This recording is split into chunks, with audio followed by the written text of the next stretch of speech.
Max software अपने system में open करेंगे, उसके बाद हमें ये दिखेगा कि जो हमारा सिस्टम में हमारा जो मैक्स का सॉफ्टवेयर है वो 4 पार्ट्स में हमारी स्क्रीन को डिवाइड करता है, जिसमें से एक है टॉप, फ्रंट, लेफ्ट और पर्सपेक्टिव। तो जब हम कोई भी मॉडलिंग करेंगे या कुछ भी मॉडल बनाएंगे, उसका टॉप व्यू कैसा होगा वो हमें टॉप में नज़र आएगा, उसका फ्रंट व्यू कैसा होगा वो हमें फ्रंट में नज़र आएगा, लेफ्ट व्यू कैसा होगा वो हमें लेफ्ट में नज़र आएगा।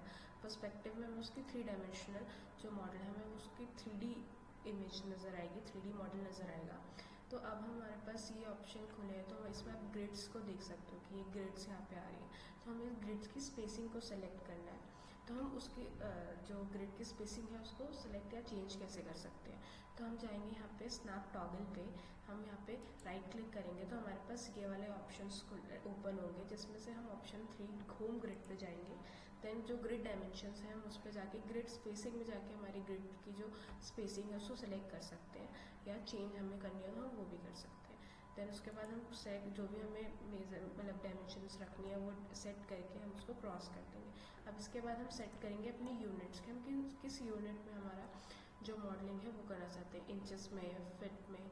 तो हम यहाँ पे जाएंगे कस्टमाइज पे, वहाँ पे लेफ्ट क्लिक करके यूनिट सेटअप को सिलेक्ट करेंगे और वहाँ से हम सेकेंड ऑप्शन US स्टैंडर्ड्स को सिलेक्ट करने के बाद इस एरो पे जाके हमारा जो भी हम जिस भी यूनिट में हमारा जो मॉडलिंग है वो करना चाहते हैं, जैसे इंचेस में या फीट में, हम उसको सिलेक्ट करने के बाद ओके प्रेस कर देंगे। तो जो भी हमारी हम लोग मॉडलिंग करेंगे उसकी मेजरमेंट जो भी यूनिट हमने सेट करेंगे फिट या इंचेस उसमें आएगी।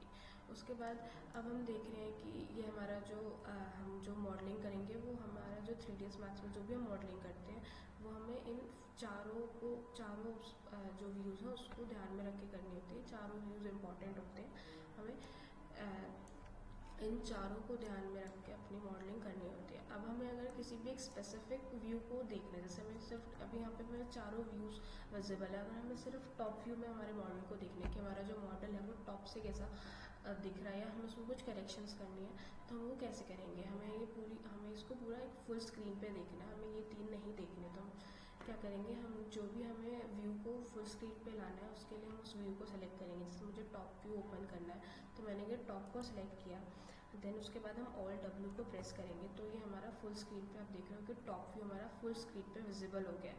अब हमने यहाँ पे जो भी चेंजेस करने थे, जो भी हमें देखना था, हमें कुछ भी करेक्शंस वगैरह करनी थी वो हमने कर दी। देन हमें वापस से उन्हीं 4 व्यूज़ में जाना है, स्क्रीन को 4 पार्ट्स में वापस से डिवाइड करना है। तो हम वापस से सिर्फ Alt W को प्रेस करेंगे तो हमारा जो स्क्रीन है वो वापस जैसे पहली थी 4 पार्ट्स में डिवाइड थी वैसे वो वापस डिवाइड हो जाएगी। अब इसके बाद अगर हम कोई भी ऑब्जेक्ट बना रहे हैं, हमें ग्रिडिंग नहीं चाहिए, हम नहीं चाहते कि ग्रिडिंग हो यहाँ पे, जैसे टॉप में हमें ग्रिडिंग नहीं चाहिए इस टॉप में, तो हम इसको सेलेक्ट करेंगे टॉप को और एंटर कर देंगे जी को प्रेस करने के बाद आप देख रहे हो कि ऐसे ग्रिड्स हट चुकी है। अब बाकियों में भी हमें हटानी है तो वही उसको सिलेक्ट करेंगे, फ्रंट को हमें नहीं, फ्रंट में भी हमें ग्रिडिंग नहीं चाहिए तो हम फ्रंट को सिलेक्ट करेंगे, फिर प्रेस कर देंगे जी, तो हमारे यहाँ से भी ग्रिड्स हट चुके हैं। अब वापस हमें इस ग्रिडिंग को लाना है तो हम वही वैसे ही सेलेक्ट करेंगे अपना जो भी हमें जिस भी व्यू में हमें ग्रिड्स को वापस लाना है वहाँ से सिलेक्ट करेंगे और प्रेस कर देंगे जी, तो हमारी जो ग्रिड्स हैं वो वापस से विजिबल होने लग जाएंगे। ऐसे ही फ्रंट में हम जाएंगे, हमें ग्रिड्स वापस चाहिए तो हम जी प्रेस करके हमारी जो ग्रिडिंग है वो वापस से विजिबल होने लग जाएगी। अब हम कोई भी मॉडल वगैरह बनाते हैं तो हमें सबसे ज़रूरी हमें शेप्स वगैरह चाहिए। अब हम कैसे बनाएंगे 3 डायमेंशनल, तो हमें 3ds मैक्स में ही कुछ शेप्स मिलती हैं। तो वो यहाँ पे हम ये जो प्लस का साइन है यहाँ पे आएंगे। देन हम लोग ये देख रहे हैं कि हमारे पास ऑब्जेक्ट टाइप्स दिए हुए, ऑब्जेक्ट टाइप्स में हम देखेंगे कि हमें बहुत सारे ऑब्जेक्ट्स दे रखे हैं, जैसे box, cone, sphere, geosphere, cylinder, tube, torus, pyramid, teapot, plane या टेक्स्ट प्लस। इन ऑब्जेक्ट्स या इन शेप्स की हेल्प से हम हमारा जो मॉडलिंग है उसको कर सकते हैं।